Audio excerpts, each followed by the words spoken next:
Greenland is the world's biggest island with a population of just 57,000 people. It's controlled by Denmark, and through its association with Denmark, it's a part of NATO.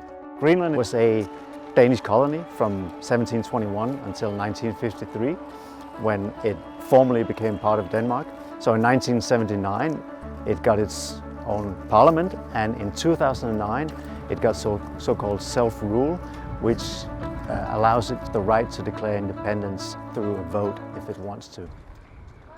The island holds great strategic importance to the United States military and its early warning radar system. Any missiles that would come in towards the North American continent from Europe or from Russia would go via this island. The United States military already has a permanent presence at the Bitufik air base, and they have had pretty much unlimited access to Greenland since Denmark and the United States signed a defense agreement back in 1951. Apart from its great military strategic importance, the island also holds vast natural resources. Greenland has several of the critical raw materials, lithium, graphite, that Europe and the United States need in order to become less dependent on China for these critical materials. These resources largely have stayed in the ground. Many, if not all, of the big projects have been stalled. They've met resistance from indigenous people who basically would like to have their hunting and fishing grounds unspoiled and untouched.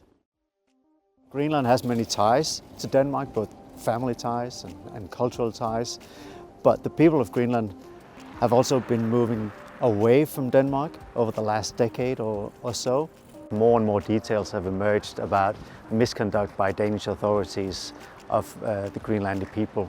Now, this includes forced contraception of young Greenlandic women and also forced removal of Greenlandic kids from their parents to Denmark.